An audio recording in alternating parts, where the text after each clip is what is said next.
e de moedas, escasseavam. No coração, uma leve intuição de que aquela era uma época incomum. Algo diferente estava sendo preparado para o mundo. O homem de pés descalços achegou-se ainda mais, trazendo na singularidade do olhar e estampada na própria face uma esperança renovada. Ele parecia conhecer os pensamentos que se passavam em suas mentes e os sentimentos que afligiam seus corações. Aproximou-se com um largo sorriso. Naquela tarde, todos os pescadores registraram, de uma forma ou de outra, que suas vidas seriam para sempre modificadas. Recostando-se num dos barcos atracados na areia, o homem perguntou: "Que se passa entre vós?" "O tempo, meu senhor, o tempo e a ressaca espantaram os peixes, e já não temos mais o que pescar." Dirigindo-se a Simão Bar-Jonas, homem de barbas fartas e cabelos desgrenhados, o jovem galileu convocou: "Vem comigo e te farei pescador de homens e de almas." O mundo está preparado, e a hora é agora, em que lançarás tuas redes que sobre as águas e retirarás delas as almas já amadurecidas pelas experiências da vida. Não havia como resistir ao magnetismo superior daquelas palavras e daquele olhar. Simão seguiu Galileu já havia algum tempo. Desde então, uma nova perspectiva abriu-se diante de seus olhos, e um mundo novo se esboçava sobre as flâmulas romanas e os louros dos Césares. Certo dia, o mestre dos desvalidos convidou Simão para um colóquio arrebatador. Aconchegou-o junto a si e, tocando-lhe a face, macerada pelos anos de sofrimento e trabalho árduo, disse-lhe: "Tu, Simão, és pedra. Tu és Pedro, e sobre esta pedra edificarei minha igreja, e as portas do inferno não prevalecerão contra ela." A promessa estava feita, e ao longo dos séculos seria executada cada letra e cada iota da sentença divina. Pedro deveria representar uma nova diretriz, e, através de seu testemunho de homem forte e impetuoso, o mundo conheceria, finalmente, a mensagem da imortalidade. Foi-se confirmando a tarefa de Pedro, que, em muitas ocasiões, seria por Jesus distinguido dos demais apóstolos. Assim, é da barca de Pedro que Jesus evangeliza a multidão no litoral. É a Pedro que ele dá a ordem de lançar a rede, no episódio que ficaria conhecido como a pesca milagrosa. É a Pedro que o Mestre sustém sobre as ondas. Negou a causa cristã, ao negar a Cristo, embora agindo assim não apagasse totalmente a chama da revolução dentro do peito, essa obstinada vontade que sufoca alguns seres humanos. Levantou-se numa epifania paradisíaca, inebriado pelo sonho de futuro, quando a promessa do Cristo seria plenamente realizada. Com seu gênio forte e espírito já experiente, Simão Pedro retorna à pátria espiritual. Na hora derradeira, sob o olhar do Coliseu romano, é crucificado de cabeça para baixo, conforme seu próprio pedido, pois sua consciência não lhe permitia ser martirizado da mesma maneira como fora seu mestre. O apóstolo trazia impressa na memória a negação tripla que lhe marcava a alma. Retorna ao mundo algumas vezes, preparando-se para o porvir. Através da reencarnação, nasce novamente. Nas terras da Boêmia, em meio ao ambiente opressor e às nuvens medievais, surge João Luz. Queimado na fogueira devido ao seu gênio ímpar, que se rebela contra os abusos da igreja secular, o apóstolo renasce das cinzas feito fênix e retorna à pátria espiritual como espírito liberto, seguidor incondicional do Cristo. Esperaria, entre as falanges do Consolador, o momento propício para retornar à Terra e dar o testemunho supremo da mensagem cristã. Quando o mundo estava mergulhado nas trevas da ignorância e os povos haviam esquecido os ensinamentos do Mestre, Jesus chamou a si a falange de trabalhadores imortais. Era necessário dar um sopro renovador e um novo alento à humanidade. Na reunião memorável, ouvia-se o pronunciamento do Mestre. Preciso de um espírito experiente, alguém forte e corajoso, que, embora tendo experimentado as quedas humanas, seja um marco da nova revelação. Há que ter muita força para enfrentar as marés de dificuldades e para não fraquejar diante das provações difíceis que se abaterão sobre ele. A Assembleia de Espíritos Iluminados permanecia em silêncio. Após o Senhor da Vida falar a respeito das virtudes necessárias para a nova tarefa, em meio à multidão de espíritos elevados surge a figura de Pedro. Cabelos alvos e olhar firme e determinado. O mestre sorri e abraça-lhe o espírito resoluto. No íntimo, o apóstolo recorda as palavras proféticas do Cristo, centenas de anos atrás: Tu és Pedro, e sobre esta pedra edificarei minha igreja. Aqui estou, Senhor, se quiser, envia-me. As palavras de Pedro eram seguras. Jesus sabia que poderia confiar plenamente nele. Aquela era uma assembleia de luz que preparava a nova fase de evolução do mundo. Abraçado por Jesus, Simão é conduzido ao aconchego de um útero materno, e, 9 meses mais tarde, o mundo o recebe em seu regaço Hippolyte-Léon Denisard Rivail. Allan Kardec ressurge com o gênio empreendedor e arrojado. Séculos após negar Jesus, o espírito do apóstolo retorna e, dotado da mais impávida lucidez, demonstra irremediavelmente a vida espiritual e os conceitos incompreendidos da mensagem do Evangelho. Se, no passado, negara a experiência concreta com o Galileu, declara agora, com certeza inabalável, a existência da realidade extrafísica, e vai ainda mais adiante. Traça relações estreitas entre a dimensão do espírito e a vida humana e extrai conclusões, sempre com lógica cristalina e coragem surpreendente, que abalam seriamente as convicções da razão pretensiosa, materialista. De modo inédito na história terrena, retira do domínio do fantástico, do maravilhoso e do místico as manifestações da vida mortal, rompendo séculos de ostracismo com argumentos que ninguém pôde refutar. Devolve à mensagem de Jesus o status pungente e atual que sempre possuiu, apresentando-a como algo muito mais abrangente, sem circunscrevê-la à esfera religiosa, secular. Sobre a pedra sólida do alicerce kardeciano, é erguida a Universal Igreja de Jesus, sob a égide do Espiritismo. Pós-fácil. Jesus, mensageiro da tolerância. Nisto conhecerão todos que sois meus discípulos, se vos amardes uns aos outros. João 13:35.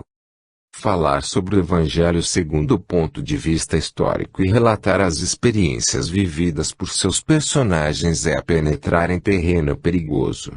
Tocar nesses temas habitualmente desperta reações apaixonadas, e logo se deseja determinar o veredicto com precisão: é verdade ou não é?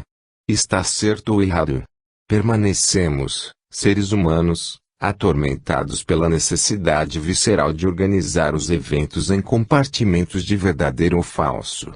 Contudo, nem sempre as questões são assim tão simples, e a realidade é permeada por detalhes que escapam à análise maniqueísta. Nesse aspecto, prefiro acreditar que a atitude de Jesus com Pilatos é extremamente apropriada até os dias de hoje. Diante da derradeira pergunta, que é a verdade? João 18:38, o mestre calou-se. Conforme assevera certo mentor espiritual, talvez Jesus tenha optado por respeitar o momento da humanidade, que ainda não estava apta a compreender integralmente o que seja a verdade. E porque nós, religiosos de todos os cultos e épocas, inquietamo-nos tanto com a verdade? Evidentemente, é um assunto palpitante.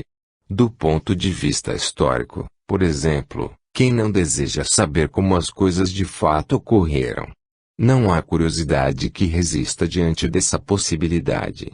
Porém, para a frustração de tantos quantos buscam apurar o néctar precioso da verdade, a filosofia da ciência contemporânea afirma que a verdade, em si mesma, não existe.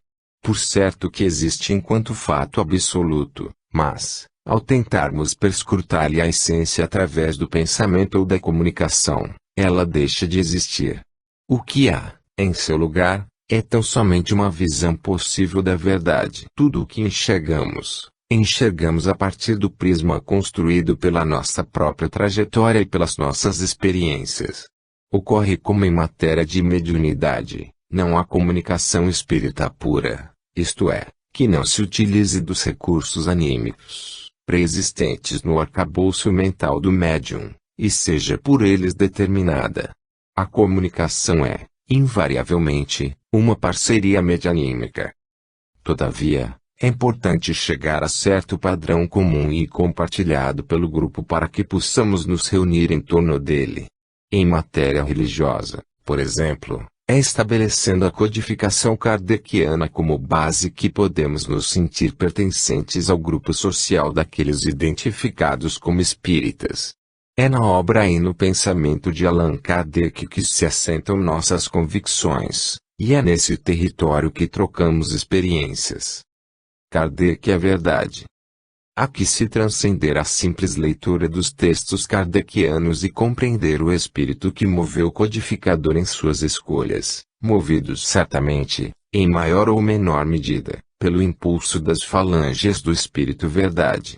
Analisemos dois exemplos que demonstram gestos sábios do codificador com relação à verdade. O terceiro livro da codificação, o Evangelho segundo o Espiritismo, contém os desdobramentos morais da filosofia espírita e tem por base as leis morais, texto que compõe a terceira parte da obra inaugural O Livro dos Espíritos. Ao apresentar o novo trabalho, Kardec explica que ali estão reunidas exclusivamente as passagens da vida de Jesus que ilustram seu ensino moral, e que a obra teria por objetivo analisar esse ensinamento moral do Mestre, uma vez que ele é o terreno em que todos os cultos podem encontrar-se, a bandeira sob a qual todos podem abrigar-se, por mais diferentes que sejam as suas crenças. Amai-vos uns aos outros é a regra de ouro válida em qualquer época ou cultura. Ora, não que os demais aspectos da vida do Cristo sejam desinteressantes, é que os princípios morais são aqueles diante dos quais as disputas religiosas cessam e todos encontram confluência. Em O Livro dos Médiuns ou Guia dos Médiuns e Evocadores, que aborda a dimensão experimental e, portanto, científica da doutrina espírita, Kardec também faz uma opção digna de nota.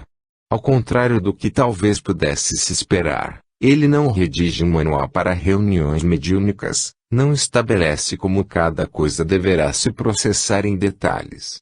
Mas ainda, a publicação anterior, intitulada Instruções Práticas para as Manifestações Espíritas, ele prefere suprimir, conforme nos informa na nota segunda edição de O Livro dos Médiuns.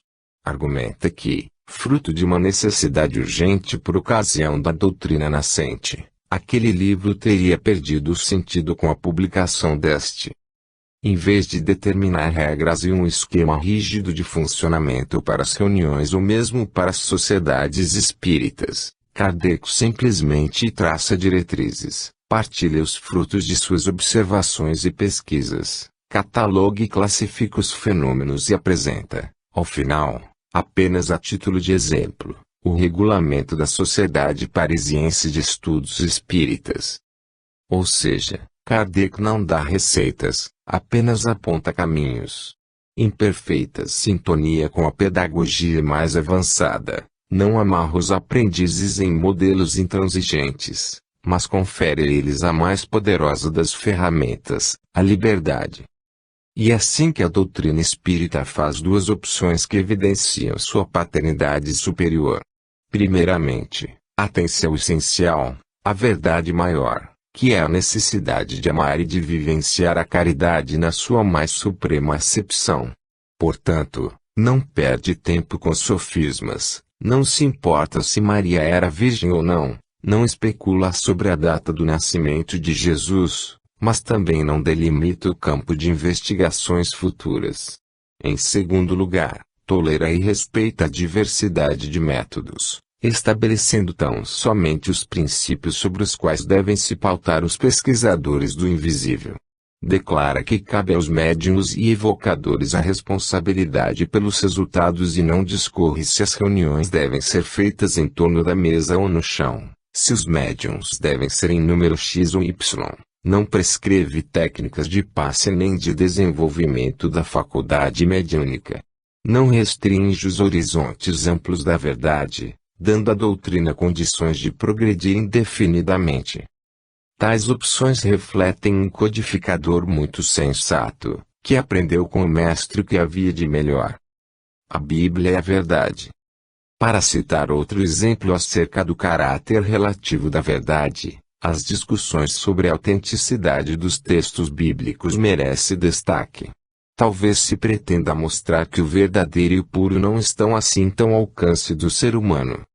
Não há um manuscrito original único nem traduções absolutamente fiéis. Em muitas passagens, foi feita a opção pelo mais provável, em razão da pluralidade de possibilidades. A verdade, quando dissecada em seu seio, parece trair o examinador. Apresenta-se muitas vezes ambígua ou, no mínimo, plural. A luz é onda ou partícula. Ambas, de acordo com a física moderna, a luz propaga-se ora como onda, ora como partícula. O elétron, dentro do átomo, encontra-se aqui ou ali. Impossível determinar, segundo a física quântica. Possivelmente, em ambos os lugares, simultaneamente. É a lei da relatividade. De volta à Bíblia. Jesus encontrou-se pessoalmente com o centurião, que teve o servo curado por ele à distância, ou foram seus soldados que o procuraram e intercederam pelo centurião. Depende se você lê o Evangelho de Mateus ou de Lucas. O indenizado que Jesus curou em Decápolis era de Gadara ou de Gerasa. Mateus registra a primeira opção, Marcos e Lucas, a segunda, apesar de o povoado dos Gadarenos ser bem mais próximo do lago de Genizaré, o que tornaria a versão de Mateus mais verossímil, conforme argumentam alguns. Se quisermos especular, podemos discutir se Jesus realmente existiu como personagem histórico, se morreu mesmo na cruz, se era celibatário ou não. Há quem diga que o Messias é uma invenção, outros afirmam que ele fugiu e foi para o Extremo Oriente, e há ainda aqueles que insistem que Jesus era amante de Maria Madalena e que com ela teve descendentes. E todas essas hipóteses, defendem, com a devida fundamentação. Há espaço para tudo debaixo do sol. E quem há de pôr um ponto final, encerrando qualquer discussão? Quem há de proibir a livre manifestação das ideias e calar os homens e suas opiniões? A quem é dada a autoridade de estabelecer a verdade em âmbito universal? Deus, que tem esse mistério, prefere não fazê-lo. Tolerância, uma grande verdade. No dia em que nós, espíritas, deixarmos de prezar a liberdade de expressão e de interpretação dos fatos, igualaremos-nos ao inquisidor e ao que de mais mesquinho o homem já fez com a religião. No dia em que abandonarmos a ética do codificador, que combatia as ideias de seus oponentes sem desrespeitá-los como seres humanos, trairemos o princípio mais elementar do Espiritismo e da mensagem de Jesus. No dia em que proibirmos livros e acreditarmos que há entre nós aqueles aptos a determinar o que o outro deve ou não deve conhecer, sob a alegação pretensiosa de que o povo não está pronto para decidir por si próprio, evocaremos o argumento dos ditadores de todas as épocas e nos converteremos em tiranos da sabedoria. Acordemos. Os espíritos superiores já fizeram soar a trombeta. Derramaram sobre a humanidade a água cristalina do ensinamento espírita porque, nas palavras do Espírito Verdade, são chegados os tempos em que todas as coisas devem ser restabelecidas no seu verdadeiro sentido. A população está pronta, sim, e sedenta de educação para a autonomia.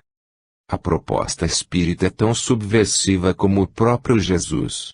Tornaremos-nos modernos escribas e fariseus, que foram duramente repreendidos pelo Mestre em inúmeras ocasiões, no dia em que valorizarmos mais o conhecimento diletante, a pureza doutrinária, o debate sobre o corpo fluídico de Jesus, o doutrinário e o antidoutrinário que o trabalho em nome da caridade e do esclarecimento de consciências. Quem tem a impressão de que estou exagerando, procure reler o alerta de Jesus e, depois, de Kardec no texto Verdadeira Pureza Mãos Não Lavadas, constante do capítulo Bem-aventurados os puros de coração, em O Evangelho segundo o Espiritismo. Para amarmos uns aos outros não é necessário que pensemos de modo exatamente idêntico, isso não é nem ao menos desejável. É preciso aprender a conviver com o diferente, respeitar e valorizar a diversidade. Tolerância é a palavra de ordem. Explorar uma verdade. Levando em conta tais considerações, publicamos o texto do Espírito Estevão, em que propõe um olhar sobre certas passagens do Evangelho, de riqueza peculiar e conteúdo profundo, bem como manifesta sua visão acerca da reencarnação de espíritos marcantes. Sem fazer apologia da verdade nem envolver-se em debates sobre a pureza das versões que apresenta, o autor espiritual registra os fatos segundo percebe que ocorreram, pois que esteve encarnado na Judéia dos tempos do Galileu e tem demonstrado o grande conhecimento de assuntos bíblicos. É válido lembrar que o autor espiritual assina o nome Estevão como uma forma de homenagear o mártir da cristão morto a mando de Saulo. É, portanto, um pseudônimo, pois sempre recusou com veemência assumir tal identidade. Através da psicografia de Robson Pinheiro escreveu também Apocalipse, uma interpretação espírita das profecias, e em Mulheres do Evangelho procura falar daqueles que se transformaram no encontro com Jesus. Como o próprio Estevão repete a exaustão, não pretende dar a última palavra em tema algum. Que mal é emitir visões discordantes. Que prejuízo é na diversidade dos pontos de vista. Não são justamente as múltiplas visões que enriquecem o olhar humano e permitem o debate saudável, que colabora para o crescimento. Opção perigosa seria a de não tocar em assuntos controversos com medo de não receber os aplausos de todos os setores e a anuência absoluta. Allan Kardec estabeleceu o controle universal do ensino dos espíritos como medida para extrairmos das comunicações mediúnicas o eixo doutrinário e inúmeras vezes afirmou que o tempo haveria de demonstrar se o espiritismo estava ou não com a razão. Portanto, salve o debate, pois dando a público as comunicações é que teremos possibilidade de exercitar o critério kardeciano. Bem como é com o tempo que veremos quais das nossas pretensões realmente compõem o todo multifacetado a que chamamos verdade. Fim.